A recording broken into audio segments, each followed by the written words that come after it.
going to introduce you to our very own Rachel Jones. Now, I'm going to tell you a little bit about the first time I met Rachel. I think was at her wedding shower. And it was so interesting because John and I were already friends, and I'm really big on making sure that that I'm appropriate. And so because John and I were already friends, I wanted to make sure that I was friends with his wife because I figure I need to be friends with his wife so that it's legit, all of the stuff that can look like. So he told me about Rachel's wedding shower, and I was like, "Oh, I wonder if I could go." And I don't know, I don't remember exactly all of the order of things, but she invited me to her wedding shower, and I'm not even sure that we had met yet. But I got there, and I just felt like she was family. I loved her so much, and we just got along well. I'm not even sure she remembers me at the shower because obviously all her friends and family were there, and I'm just kind of this new girl. But ever since then, we've stayed connected through the family and through the ministries that we've been a part of. And when she started homeschooling, I just started watching her. Really watching her discover and think through. I remember a conversation where she introduced me to Ambleside, and I was like, oh my gosh, how do I not know about this? And we just have been friends ever since. And so I just really appreciate just the path that God has had us on. I love that we have been able to be connected in so many different arenas, from worship to, friendship to homeschool. So I'm going to get right in here and let her talk. Rachel is wife to John Jones, who you just met. They are the parents of six beautiful children. Rachel is very passionate about her family. She's a homeschool mom. She works alongside her husband, John, as the worship pastors at their home church and directors of Atmosphere of Heaven, which is a nonprofit organization, which is also the group that I used to sing with. She's a children's book author, the founder and director of the Learning Village Homeschool Co op, co founder of I Flourish LLC. You can find that on Facebook, and owner of Loved Well Boxes LLC, which you can also find on Facebook. Joyful, kind hearted, and multi talented are three words that describe Rachel Jones. She has three major passions in life that include Jesus, family, and living a healthy, natural life, mind, body, and spirit. So, without further ado, we are going to bring to the stage the beautiful Miss Rachel Jones.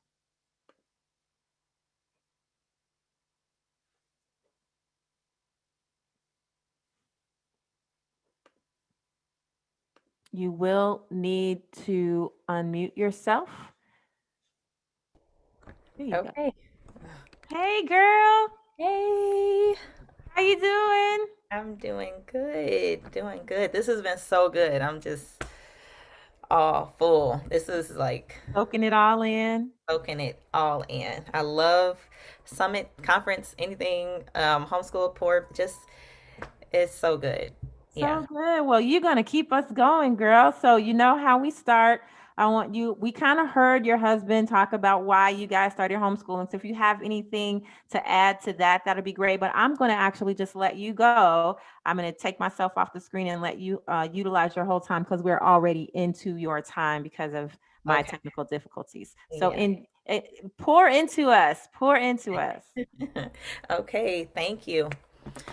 Oh my goodness. So I am so excited to be with you guys. Yes. Why did I start homeschooling?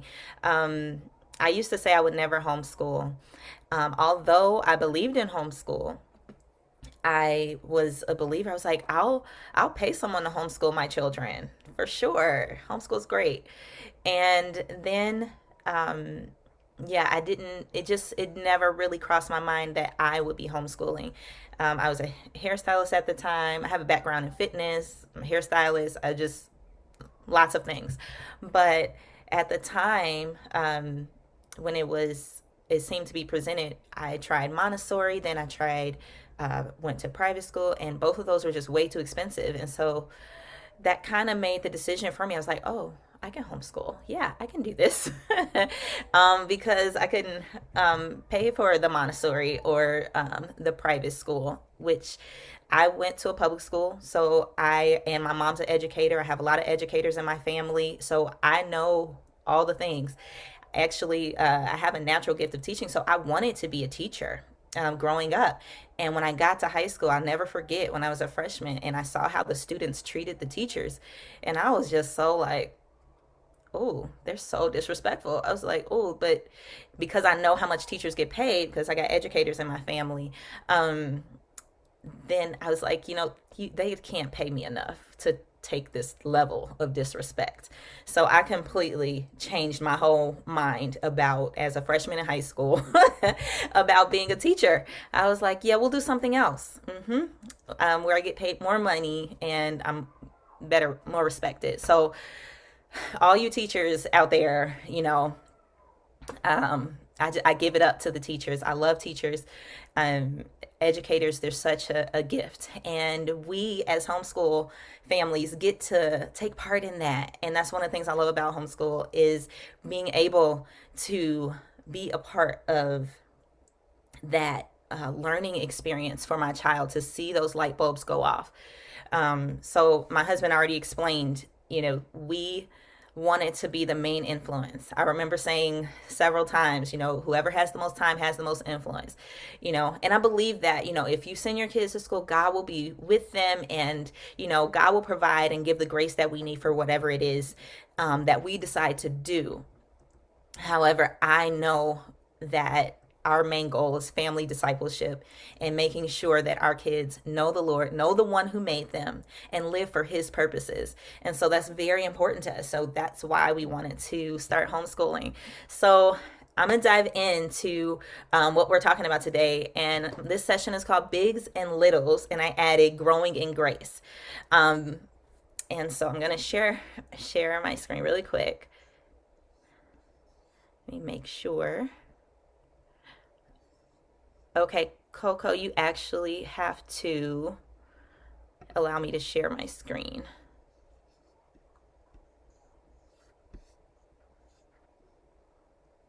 So let me try again, see if you got it.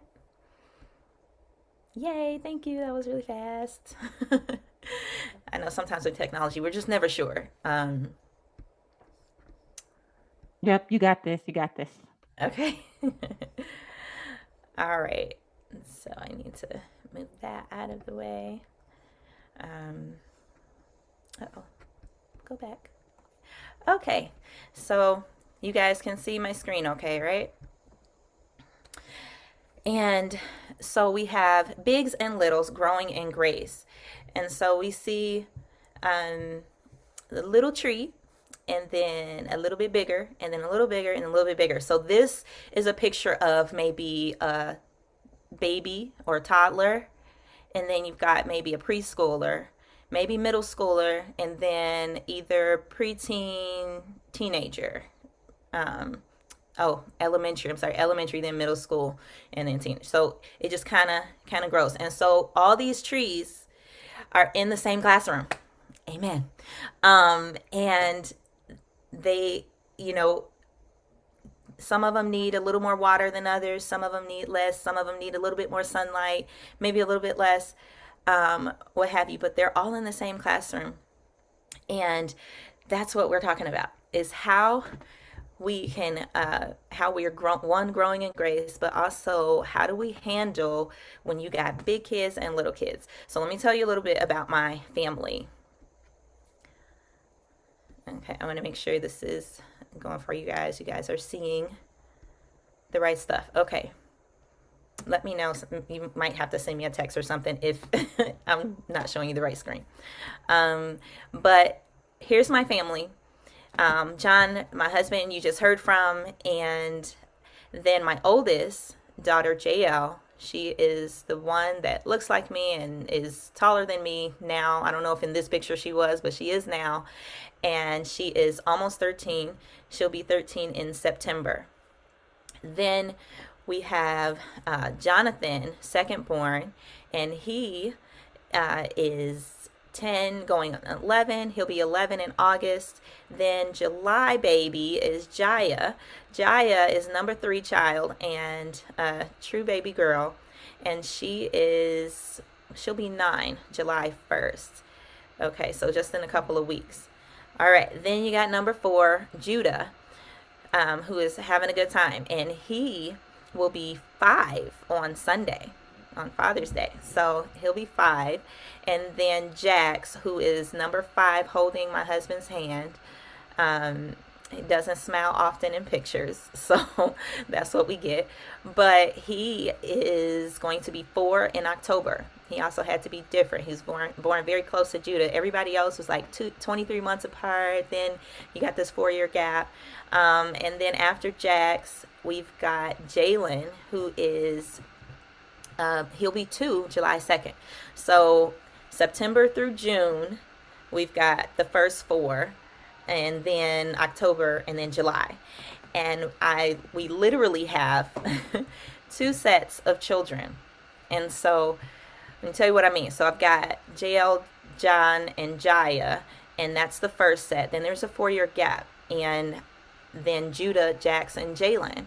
And down to the personality, the similarities are like scary sometimes, because the second set, Judah, he acts like a true firstborn. Then Jax acts like a true secondborn, acts almost identical to his brother, his big brother, who is the secondborn. And Jaya is a true baby girl. Like I said, she had 4 good years to feel all that baby time. And then Jalen, of course, is a baby. And so their personalities are very similar. Judah acts just like JL. Jax, just like Jaya. So anyway, it's a very interesting dynamic in the classroom setting, especially with 3 little boys. They can be very, very distraction. So I want to go on and talk about an ideal day in my life and what an ideal day would be. And I actually use real pictures so that you can see that sometimes I actually do get this. Okay, I decided to go against the stock photos, because yeah. So here's an ideal day in the life. Okay, I'm sorry, I'm turning my head because I'm trying to open my phone because I see that you text me. Sorry. We see the notes. Oh, you see the notes and the slides on the bottom. That's not good. Thank you. I'm sorry, I opened that too late. Okay, so I apologize. Y'all seeing all the things. So let's go through it like this. All right, so an ideal day in the life, it would look like this, where everyone's sitting at their desk and doing their work and they're getting it all done. It's so nice. And everybody's cooperating and no one's screaming. And yes, you do see uniforms. A few years ago, I decided to try uniforms. Why did I try uniforms? Because my children like to dress up, and they were changing like 3-4 times a day. And I was like, you know what? I'm tired of doing all this laundry because y'all don't know how to keep on one outfit per day. So I decided, hey, we are going to try uniforms, and tried it. And most days they wore it. Well, I don't know how long it lasted, but it didn't last. Let's just say that. And then the picture next to it is probably 2020, last year sometime. And they're doing their work. I do have a classroom. We rarely use a classroom. Our classroom is usually kitchen table, living room, sitting on the couch. I put a table in the living room now. My bedroom, especially if I just had a baby and nursing or something like that. So this looks good. And maybe even this day. Okay, so here we got people in the classroom, the boys on the floor playing with puzzles. Right in the middle, there's a picture of Grandpa came and is sharing a Bible story with them about being the light. I love those days when the grandparents come or someone comes and reads them a story. Up at the top, baking lessons going on. We're making Jell-O and everybody's getting a turn. And then here's on the bottom where they're in their school uniforms, and they're on my floor in my bedroom, probably because I'm nursing a baby, and I had just had a home birth in that season, and we went right into school. So that's an ideal day, right? But that happens less often than I like, and most of my days look a little different. They look a little like this.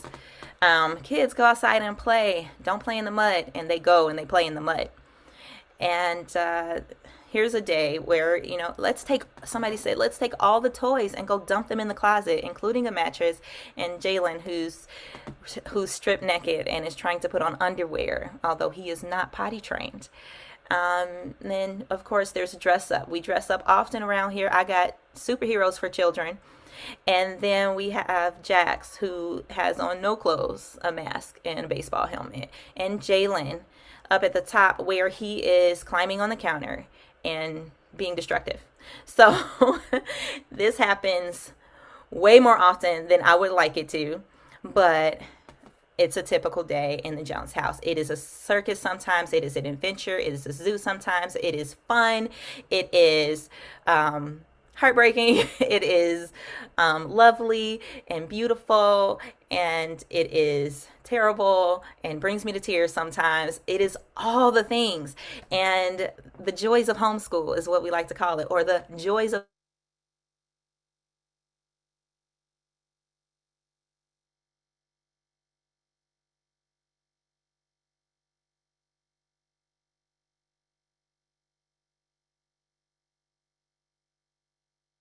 co-op.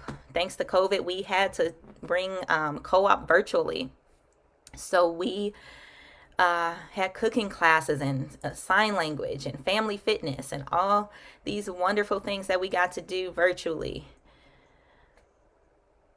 And it works out. So that's a typical day. But today we're talking about growing in grace, and how to bring the bigs and the littles together in one classroom. And how do you do it? How do you get it all done? Well, growing in grace requires you to embrace and be, is what I have here. And I have pictures of, I just had a home birth here. My daughter's holding a baby, and I put these pictures in. Then I'm there carrying the baby and another child and smiling about it.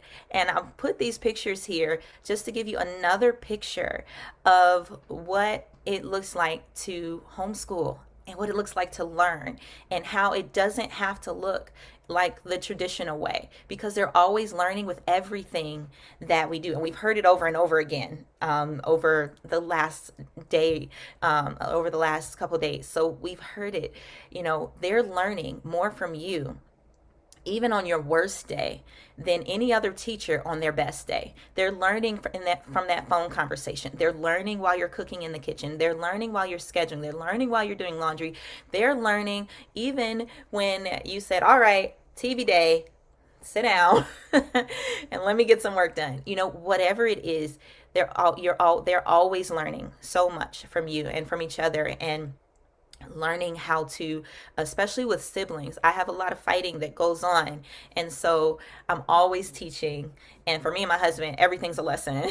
Just about. We try not to try to bring it, not to bring it always in a way as a lecture. That's not fun for anybody. But we do often take the time, okay, and we want to line it up, because again, our goal is family discipleship. Like, that's the most important thing, because if you know the one who made you, you'll know why you're alive. You'll know what your purpose you have. You'll know what you need to do, in life. You'll get connected with the one who made you. Love him, love God, love people. That's what we're about. So our family motto actually is love driven. And love driven, we want to teach them to allow love to be the motivating force, that driving force of your life.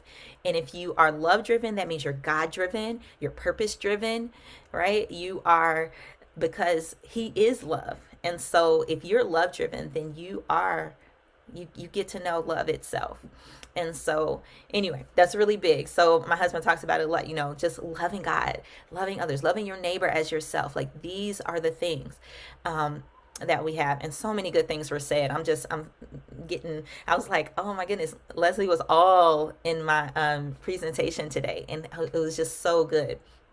Okay, so when I first started homeschooling, it looked very different than it does now. At least I was a different person now than I was when I first started with my daughter in kindergarten. I actually started when she was 3, and then um, officially with curriculum and all of that when she was 5. And so um, I didn't know it always, but it was from going to homeschool conferences. Me and Coco actually attended our first homeschool conference together, which was really cool. Um, and we had babies and all the things, and and it was really good. But one of the things that I learned from going to homeschool conference was when the Holy Spirit got a hold of me, and I had that light bulb moment. I'm listening to a woman, I'm like, oh my gosh, she's amazing. And but when she was speaking, it was like the Holy Spirit, he got a hold of me and was like, look, nobody is born with this. Because sometimes we can look at other people and we can say, oh, yeah, you can homeschool, but I never could, And because I used to say I never could, right? But we can do what we want to do. It's a choice. We choose, we can do it. Um, but it's like with anything else in our life, we have to pray through for the grace to do it. And so that's why growing in grace, okay, because we need His grace in order to do so. So it requires you to embrace and be, okay? And what do we need to embrace? We need to embrace the call. Are you called to homeschool? Okay. Um, make sure I get caught up with my notes. So, has God called you to homeschooling? Are you surrendered to His will and to His plan? Because what that's gonna just help you stay with it, remembering your why, and His plans, and making sure that you have His perspective and His view on your school and on what you're doing and why you do it. Okay, embrace the process. Part of the purpose of our children is to help make us better people, better human beings, to make us more like Christ. And understanding that really helps us in the process. It makes it a little bit easy. No, they're not just trying to annoy me, but God, I honestly, I say this all the time, but I believe that they were born with all the buttons. I mean, with all, just knowing where all of our buttons are, all of our trigger buttons, they know where they are. And then they're born and they're all cute and cuddly. And then all of a sudden they grow up a little bit and they start pushing buttons, and they just, pushing buttons. I think about the kid on the elevator just pushing all the buttons. And I feel like that's what kids do. But I believe that God allows them to know that they're born with these things in them. Literally, I feel that way. But they have these things, but he needs to remove something out of us. And that's the thing I love about God, is that He's so gentle and He's so kind, but he is just He's good. He's good. I'll just say that. But He will try to get something in you or out of you, and sometimes at the same time. And it's like this tug of war sometimes. And so, but it's good things. It's to make us better people. Okay. Embrace the differences. Your homeschool family is unique. You are unique. Um, and your family and your homeschool and your little people are unique. They are different. They were not going to look like everybody else. Your classroom is not going to look like everybody else's. And we have to own our homeschool. We have to own it in every stage. Um, and we can't compare. Comparison is the destruction of humankind. Okay, don't compare with Susan Homemaker's IG or Pinterest page. Don't compare yourself. We have to embrace our different. This is our different. This is us. This is who we are. We're gonna be who God called us to be, and not try to be like someone else. Um, it's so unfair to put expectations on our children, on our husband, on ourselves, because we saw something and we want to put those expectations on us because of a picture that we saw, and we want to be like that. We have to get with God and know and get his perspective and get his view on things and do what he's called us to do, not what he's called somebody else to do. We need to do what he's called us to do. All right, so now we need to be, okay? Be moldable, be teachable, be flexible. That is like the biggest one. Be moldable, willing to change and change it up. If something's not working well, if something's not going right, or if God needs to do something in you, just be moldable. Be okay with the change. Don't be a stickler for, no, I got this. We talked about it with curriculum. Don't be afraid to change it up. Don't be a stickler because you spent a certain amount of money, right? Change it up mid-season, mid-quarter, after 3 weeks, whatever it is. If you notice that it is not working and going to serve your family well, let it go and be able to mold and move with the changes. Be teachable. God is teaching us so much through our children. Be willing to listen and learn through the process. Listen to your kids. Listen to try to make sure that you're daily spending time with God so that you can hear what, even just, and I know we talked about everybody's not a believer here, but even just getting quiet and listening to your own your own thoughts, having that quiet space, and reading books and just improving your knowledge base and seeking out wisdom. Okay, be flexible. This is huge with any child, but it requires another level of flexibility when you have big families. The last 4 years, my son is going to be 5, so now it's probably last 5 years have been flex years. They've been a flex routine, where I'm pregnant, going to appointments, not feeling like it, whatever it is. We've had to be flexible, having little babies and toddlers together, having to nurse in between lessons or during lessons, having to make food and carry one baby here and another baby on the hip. And it's just, we've had to be flexible. Being able to go to co-op, not being able to go to co-op, all of the things that come with the life of having multiple children. Okay. Blessed are the flexible, for they shall not break. I heard somebody say that. Okay. I don't remember who, so. Okay. This was me and how it felt trying to break out of the traditional model of schooling.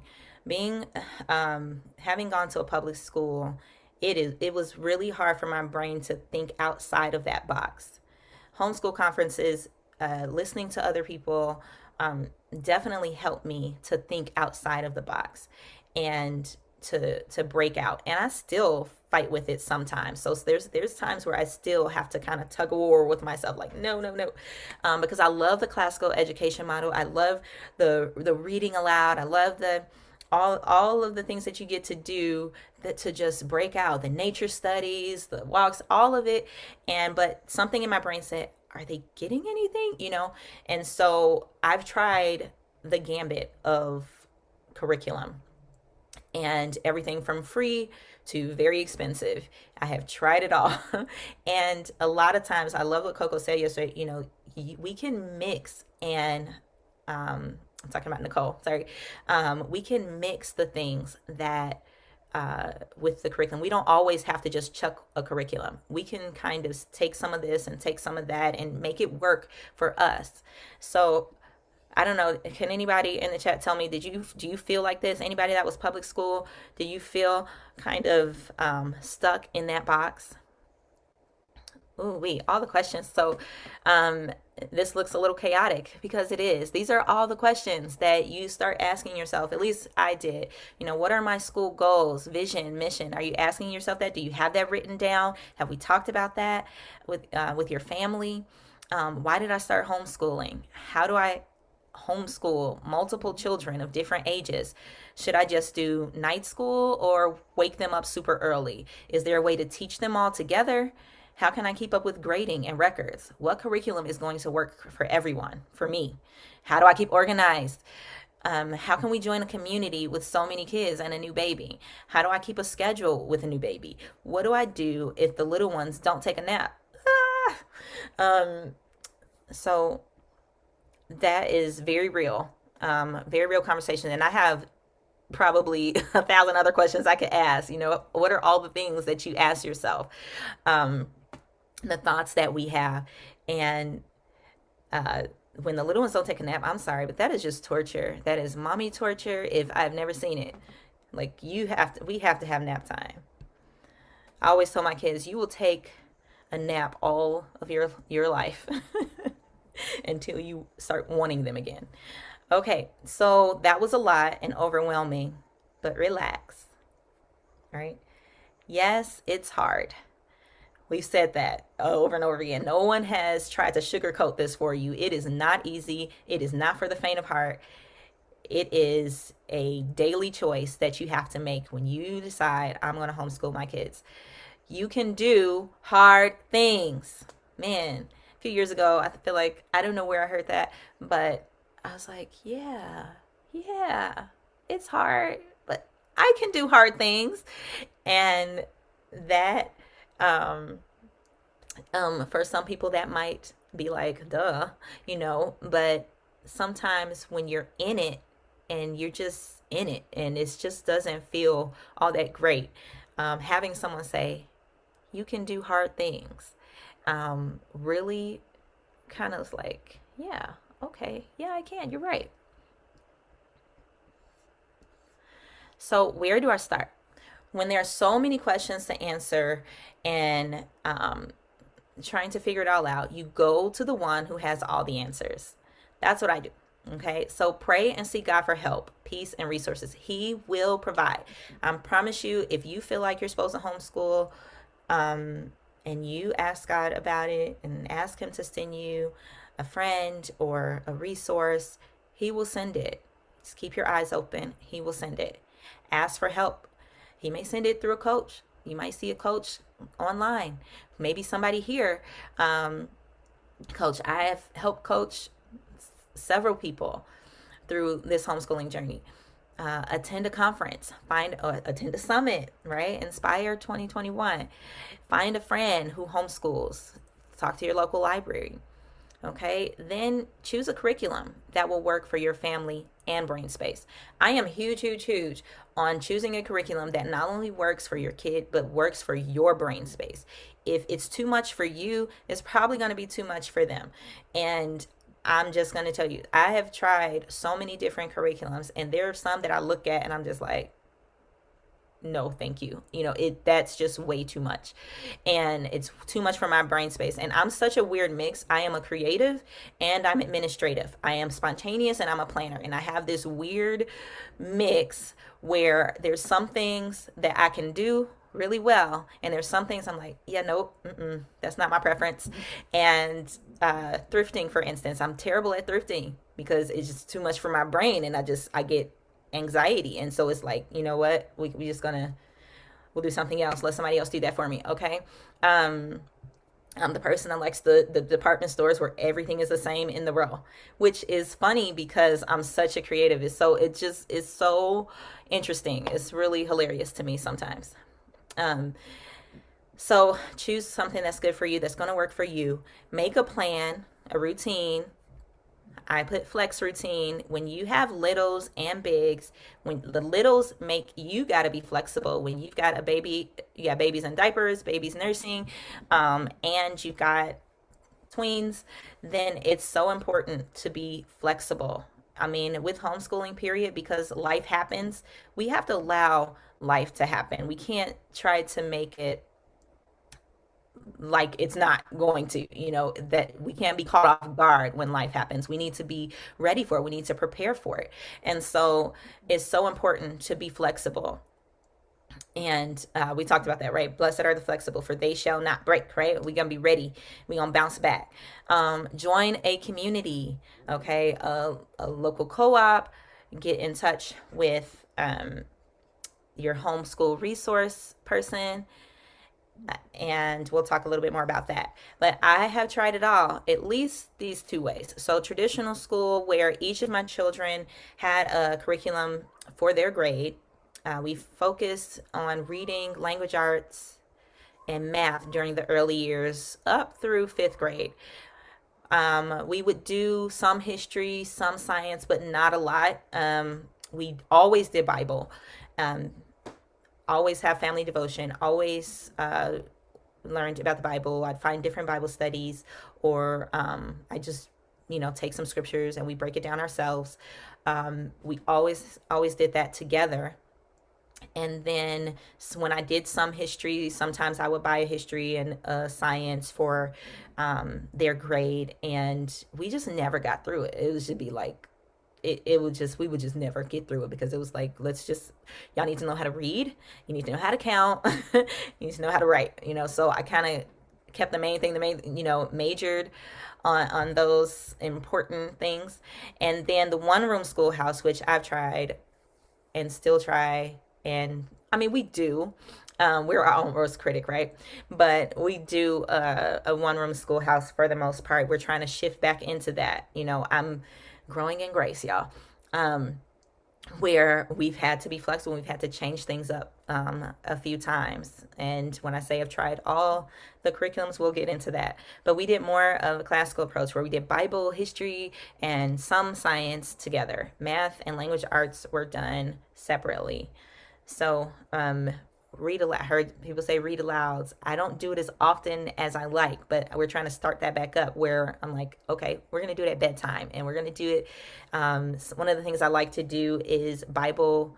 We either did Bible during breakfast, Bible and breakfast, or we would do Bible before breakfast, which usually incorporated a family devotion before breakfast. And yeah, so our schedule, I'll go more of our schedule. It has gone up and down all types of ways. Okay, so this kind of goes back to changing it up, where I talked about is that if you pay $600 for the wrong prescription, would you keep taking it because you paid so much? No, that would be a bad idea, right? That would be terrible. You'd be sick, maybe die. That's not a good idea. And you don't want to do that to your kid either. So don't be afraid to change it up mid-season. I don't care if you bought the curriculum 3 weeks ago. If it is not working and no one likes it, you don't even like it, chuck it. Okay, it's okay. Sell it. Okay. All right. So curriculum choice. We talked a lot about the different types of curriculum, choosing curriculum on yesterday. Here's some things that I use. Consumable workbooks. For my brain space, I needed something simple. I needed something that wasn't going to require a whole lot for me to do, a lot of extra things and a lot of books. About maybe 4 years ago, I started on a minimalism journey, where I had my aha moment. And I was like, there's too many people and there's too much stuff and it's just too much. It's too much. There's too many clothes and it's too many toys. And I just had a whole moment. And so I wish I could go back and really kind of record along the way. I definitely have pictures, but it's been quite the journey. So all that to say, I've always taken, people have given me so much curriculum over the years. I have just taken it. I've been given curriculum. I have bought curriculum myself.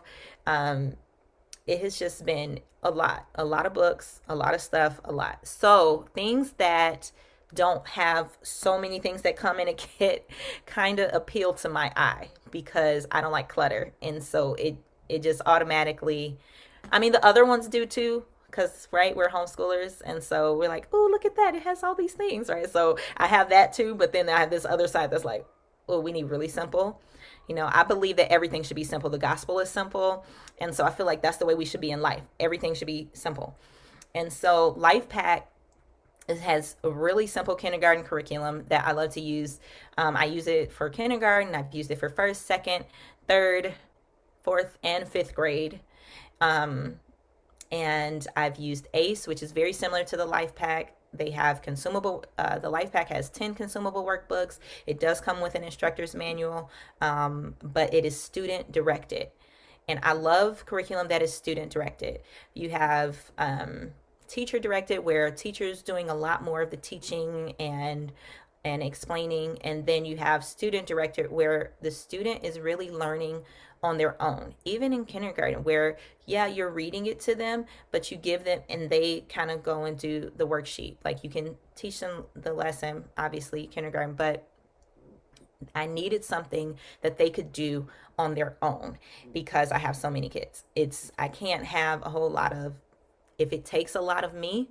That's one of the reasons I kind of tug of war with different curriculums, trying to go one way, and then because it required a lot of me when I've got all these other people to look after, I needed something that would kind of go with them. Master books they have some consumable workbooks. However, it is more of a like an upgrade to Charlotte Mason. It is one workbook. Everything's in that workbook except for when you get older. The older kids books have a little bit more. They've got teacher instructor manuals and all of that. But I did like it because it was all in one workbook for the younger kids. So I've tried online and free. All in one homeschool.com. Great resource. Getting started. They have 180 days. You can go, it tells you exactly what to do. Most of the things are online.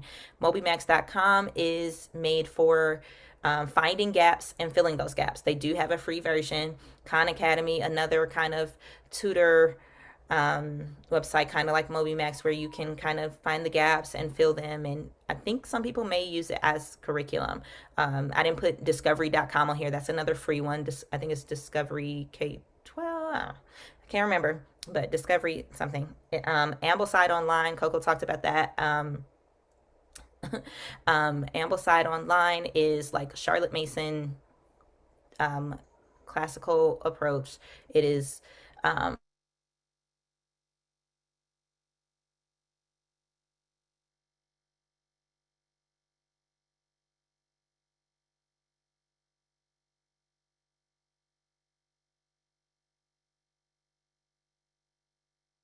this page, and what happens is you get a whole lot of information before you dive in. So it's really important to read that. But what I loved about that was that it helped me. It helped me to take the pressure off. Like, your kid needs to be reading by 4. It didn't have that. It was like, no, take it easy. This is what they need to be doing. It was like, calm down. Now, if your kid is brilliant and they are interested in learning to read, teach them to read. That's awesome. But if they're not, don't force it down. So, because we want to teach a love of learning. We want them to want to do it. All right, so moving on. Video and traditional. Abeka Academy, I tried for the first time. Abeka was one of those curriculums I looked at and I was like, that's too much for my brain. I can't do it. It's too much. I can't. And it's expensive. Never mind. But for 7th grade, I was like, you know what? I'll try Abeka Academy since it's all video, and but let me tell you, it comes with video and a whole lot of books and all these books, and it was like a lot. It was a lot.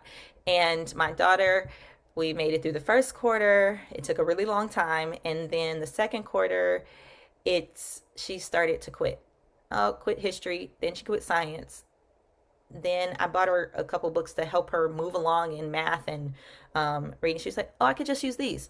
So she quit that too. So then she just quit altogether. And I was like, now that curriculum that hurt the most because that one cost the most. It was like, dude, like $1,200 later, and seriously. So I didn't mean to say that out loud. I'm sorry, y'all.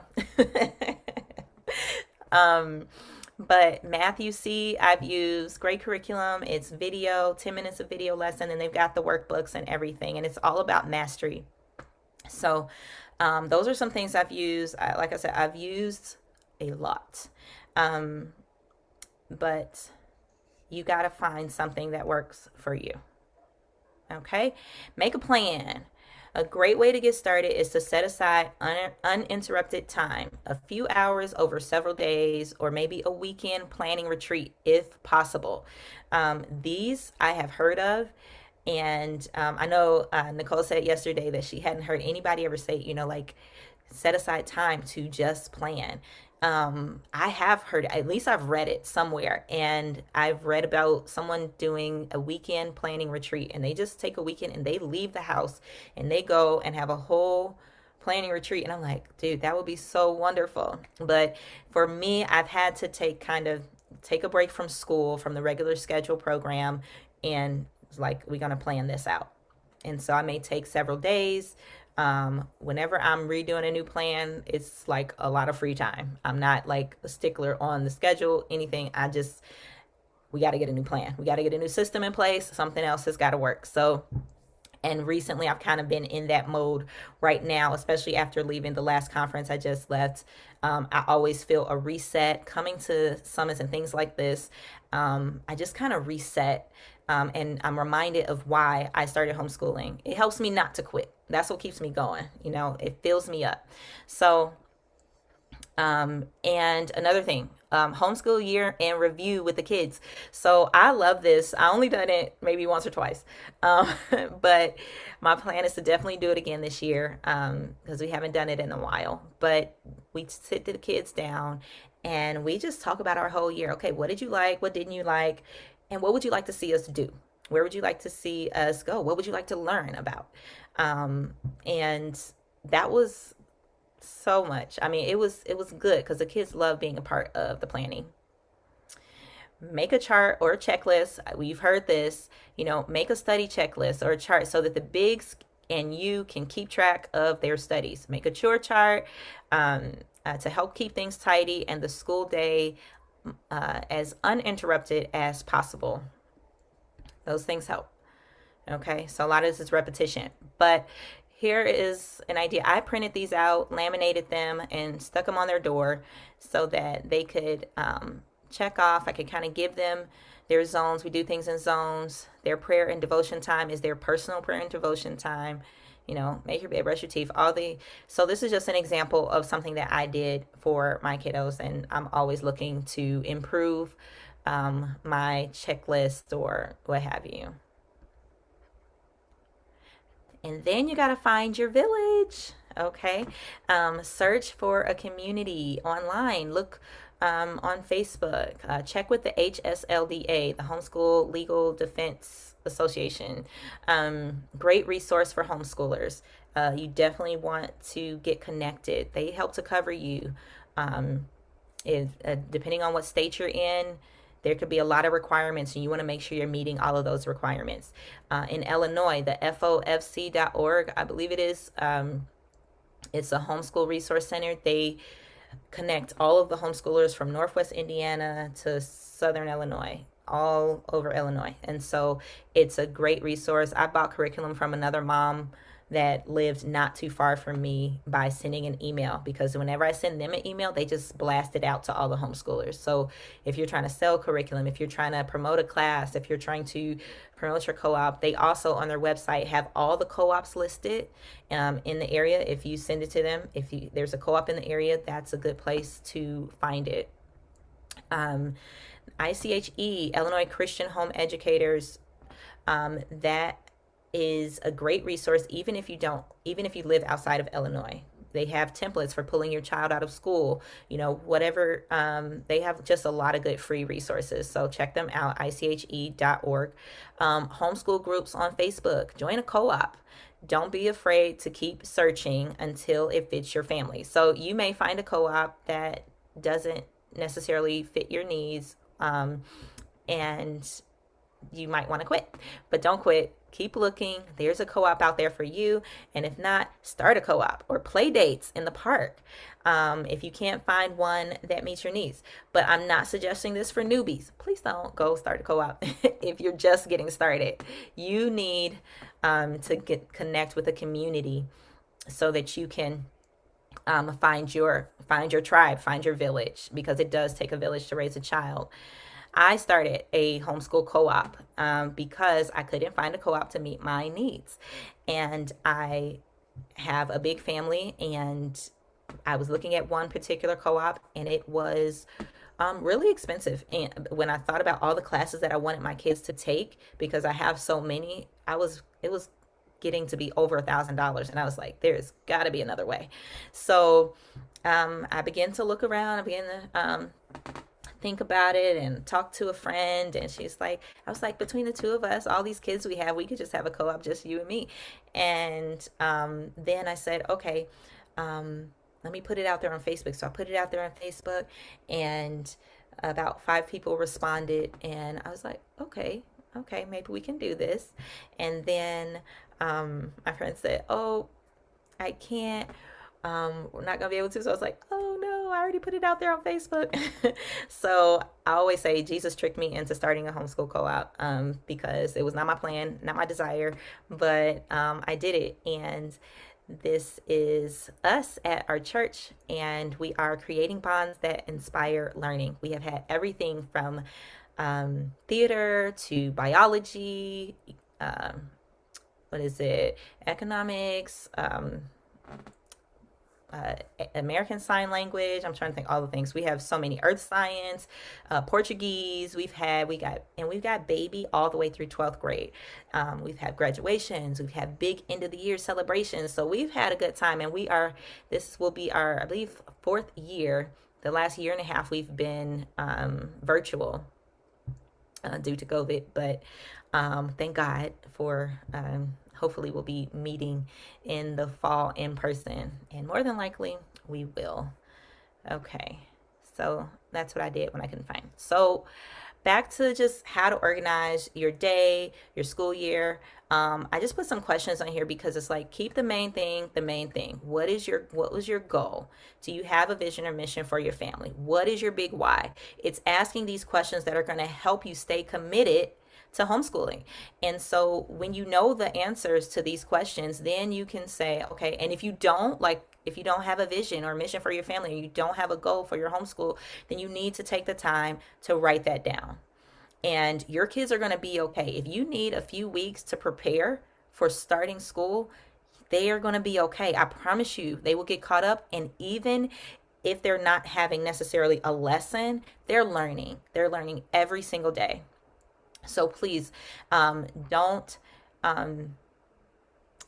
look at your day and say, oh, if they don't get this much writing done, or they don't get this much, I mean, really, they're going to be okay. So what are your core values, your non-negotiables? Okay, so these goals help set up these questions. They help you set up your day. And somebody told me something once. She was like, start with the end in mind. What do you want your kids to know at the end of the year, or at the end of the day even? But I thought about it, it's like, if I'm working on character things, I don't want to work on all of them at the same time. Okay, let's work on respect and honor. I want to teach my kids how to respect and honor each other and other people. And so that's going to be a big emphasis in what I choose to do throughout the day, and what we discuss in Bible. And maybe there's a read aloud book that where we can talk about these character traits, right? So that's one example of how to get that done. Okay. I put these scriptures up here because I wanted you to see, just kind of take a step back and think about why you even started thinking about this. Because sometimes we can think that it was our idea, just like that co-op was not really my idea. That was definitely God's idea. A lot of things I do are really his idea, and he found a way to get it to be mine, I guess. It's just kind of like the way we talked about earlier with the wives planting seeds, and that's kind of how I feel like it went down for me for a lot of things. But God saved you by his grace when you believed, and you can't take credit for this. Let me move this out the way. It is a gift from God. Ephesians 2:8. This was God's idea. No matter how you got here, trust and believe it was God's idea. So what does that mean? That means you can trust him, okay, to provide. Trust in the Lord with all your heart and lean not to your own understanding. Seek his will in all you do. My versions are getting mixed up, but Proverbs 3 verse 5, this is verse 5, and you can add on verse 6. But the bottom line is to trust him. Trust that he's got you, okay? But he answered me, my grace is always more than enough for you, and my power finds its full expression through your weakness. So I will celebrate my weaknesses, for when I'm weak, I sense more deeply the mighty power of Christ living in me. 2 Corinthians 12, verse 9. Ask for his strength. I promise you, his strength is made perfect in our weakness. This is the Passion Translation. I just love the way that read. And how we it's in our weakness that his strength is made perfect. So we have to be able to admit our weaknesses. We can't look like Susie Patty Perfect. Okay. We need to be real and say, this is hard. I can't do this. I'm not feeling up to it. Today I don't feel like it. Ask for his strength. And when we ask in faith, and he will provide. Okay. It is through admitting our weaknesses that his strength really truly can be made perfect in our lives. Okay. I know what it means to lack, and I know what it means to experience overwhelming abundance, for I'm trained in the secret of overcoming all things, whether in fullness or in hunger. And I find that the strength of Christ's explosive power infuses me to conquer every difficulty. Y'all need to write that down. So it infuses me to conquer every difficulty, not some difficulties, but every difficulty. What does that mean? Yes, that is Philippians 4, that's 12 through 13. Yes, you can do all things through Christ, even homeschool. Okay, we can do all things through Christ who gives us strength. Okay. That though, and that's something that's not a cliche thing. That's scripture, that's word, and that's what we need. That's what I need to survive. That's what I need to thrive. That's what I need to grow in grace. Embrace and own your homeschool family, and do not compare or try to fit into a society of conformity. Own your differences. Your homeschool is not going to look exactly like someone else's, and it's not going to look like the public school system. You have to allow God to lead and do what works for you. It's unfair to put unrealistic expectations on you, your children, and husband to measure up to a picture you got from looking at someone else. Get a picture of God's view and call for your family. That's so important. And that is all I have for you guys. But I'm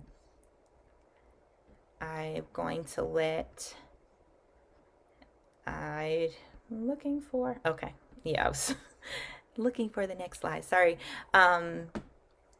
But we want to grow in grace and be able to be flexible and love our kids through every stage.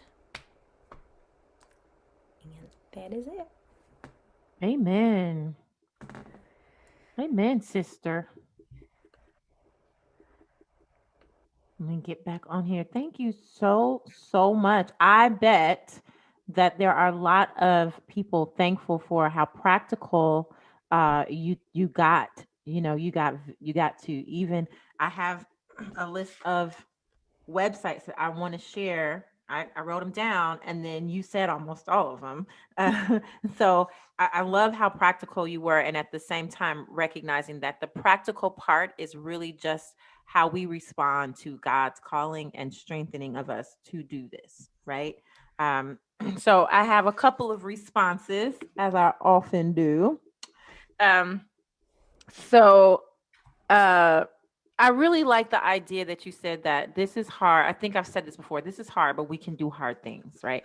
So I think I don't know if it was live on here or not, but I was talking about someone who when I went to one of the conferences, homeschool conferences, I left this woman's session and went to the bathroom and cried because she looked like she had it all together. And I was in there, I had a stroller, I was trying to figure this out, and I just felt like I cannot do this. I cannot. It's just I can't do it well. Maybe I can do it, but my kids gonna grow up and have to take remedial classes everywhere they go, every job. Um, and then by God's grace, the next session I went to, the very first thing the gentleman said was, homeschooling is hard.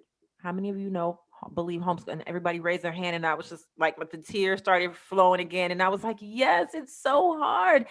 But then he started talking about the fact that you can do hard things and that we are okay when we take something on that we know God is pushing us to do. So I really appreciated just a reminder, because we don't want to make it look easy, and then people get discouraged, and then they're like, well, I didn't know it would be this hard. Exactly. I was just at conference and Heidi St. John said something. She said, homeschool is never a good idea. She, she said it's never good. She said, you don't want to go around telling people, oh, homeschool's so wonderful and so great. And but the Holy Spirit hasn't got a hold of them yet. And then they go and do it based off your word instead of the Holy Spirit getting a hold of them. She's like, ask me how I know. You know, Uh-huh. so no longer does she say, oh, it's just, no, it's never a good idea.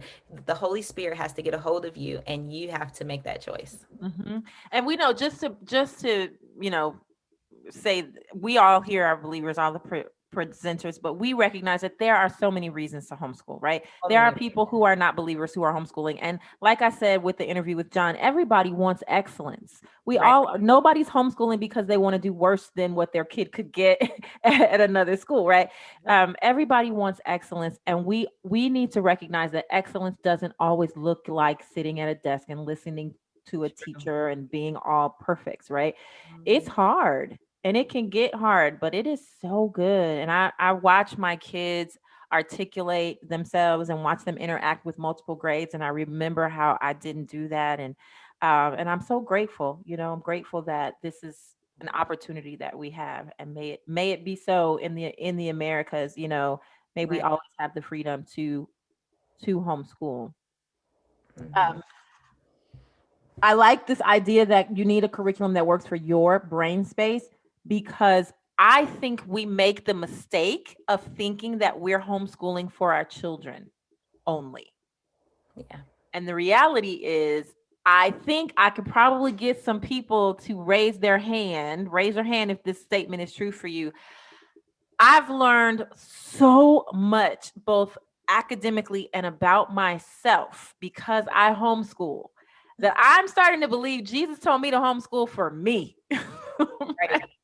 Exactly. And so we can sometimes, I know we put our children first, and that's what we do. I see hands being raised. Amen. Right.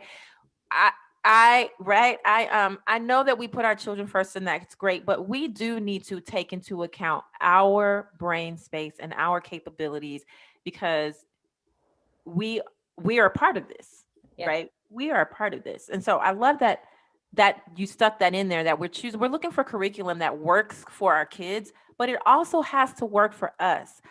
I learned that I don't have the same learning styles as my kids, as most of my kids. And my teaching style tends to be my learning style.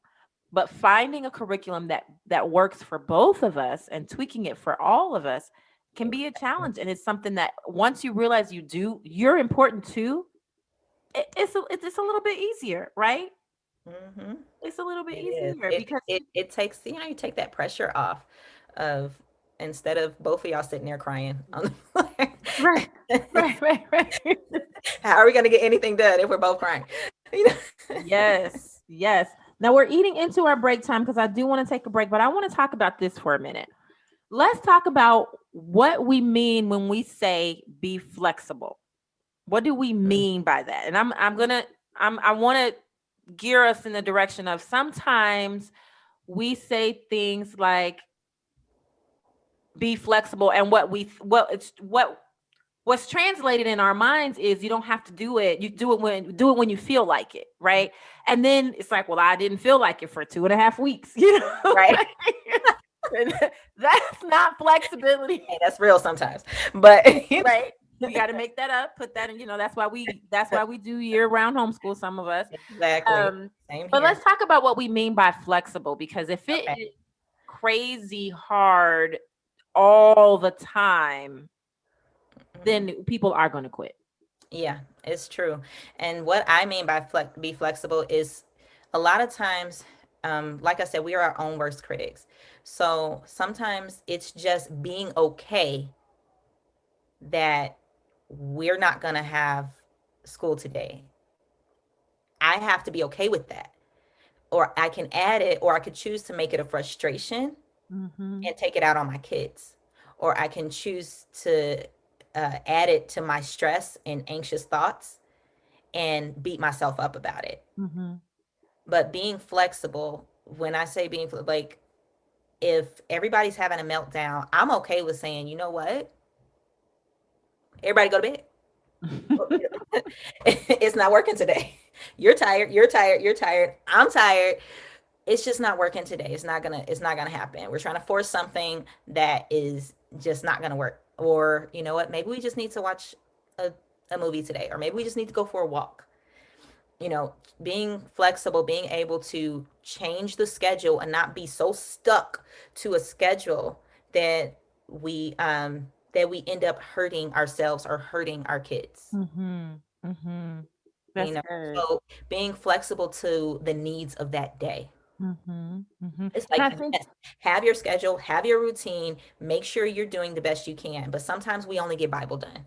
right. And I got to be okay with that. And you know what? I think that it's easier to be flexible when you have been when you have been faithful, right? When you have, you know, that y'all have been doing great for 3 4 weeks, and now you have this day that is not working, or this 2 days that is not working. I used to freak out because if I have too many not working days, then I start to feel like, "Oh my, I have to pull us back in. I have to pull us back in," and I don't feel like I can be flexible. It's easier to be flexible once you have a routine, and like a, it's kind of like your, well, when you kind of earned your right to be flexible, so to Yeah. speak. It's it's easier, but it's still doable because I can just testify. My kids have never had 180 days of school, not 1 year, not ever. It is by the grace of God that they are reading, writing. But what I can say is that we have made it a goal, but I also had to change my perspective of what a productive day looks like. For me, my productive day is everybody has done this many hours of this, this many minutes of this and that. And it's like sometimes it's not that many minutes. Sometimes it's just 5 minutes here, 5 minutes there, 30 minutes here, what have you. And so getting outside of that and knowing that when we're in the kitchen and I'm teaching them, and we're teaching all day long. And so I guess, just kind of thinking outside of the box, making sure that your perspective of what a productive day is, because our view and God's view are two different views, and Mhm. our view and what actually is can sometimes be different because sometimes we deal with our perfectionist syndrome, right? Sometimes Right. we deal with our OCD, sometimes we deal. So I'm speaking to those people that when you deal with having it's got to go your way or everything's messed up. We don't have to do that. Now we do want to require excellence out of our kids, but I'm telling you, if you do your best, you do your best with what you have, and God does the rest. Yes, he does. And then I just want to challenge you on that. Your kids have never done 180 days of school. I think they've probably always done more than 180 days of school, because there's That's true always, too. I told you. right? There's always learning. So they may not have done 180 days in the way that we traditionally think about it, but our kids are always learning, and that's one of the challenges that we have to do, is to adjust our mindset, right? Thank And you and for what saying that too, because I don't want to. That sometimes, like I said, we can be such terrible critics. The first homeschool conference, me and Nicole, we went to that first homeschool conference and went to that homeschool 101. And the first question they asked, how many of you all think you're doing a good job? and like nobody raised their Like hand. nobody raised their I hand. remember that. So we are so hard on ourselves, you guys. Mm. So although it may sound like I'm talking out of two sides of my neck, because I'm like, oh, they never had a, but oh no, you can do it. It's the grace of God, It's like pull it all together, people. It's good. It's good. Good. You're doing good. You're doing good. Amen. Amen. So thank you so much. I'm gonna pull us to a close, because I bet we could chat for a while. But I want you to send us off with how we can keep in touch with you. What's going on with you, and where we can follow up and maybe become patrons of whatever you have to offer. All right, I will share this with you guys really quick. So I just started a new company called Loved Well Boxes, where we are uh, gifts that are more than just a thought, putting the thoughtfulness back into gift giving. Mhm. And so you can find me at lovedwellboxes.com, on Instagram, at lovedwellboxes, on Facebook. We've got a dad box out right now. So if you're local, you can still have time to get it. iflourishtoday.com, me and my sister friend, Leanne Stuckey, we partner in ministering to moms. So this is all about moms, and we talk homeschool, we talk healthy lifestyle. We are here to inspire, strengthen, and challenge you and to flourish in every season of life. Okay, because God is a God of seasons, and we live through seasons. Um, every season's coming. The Learning Village Co-op Square site. We are on Facebook. We're on Instagram. This is our homeschool co-op. You can get in touch with us there. Tasty Toes is a book that I wrote for my little baby and how much he likes his tasty toes. It's on Amazon under Rachel Elizabeth J. And then you can see my Instagram handles Rachel Elizabeth J, Loves Well Boxes, I Flourish Today, and Be Love Driven. All right. I mean, that's a lot. And you homeschool 6 children and you pastor and you just got to get it. You just goodness. We got to be like we want to be like you when we grow up. All right. Well, thank you again. Thank you so much for all that you've given to this summit, and we will certainly be in touch. All right. Thank you guys. Love you.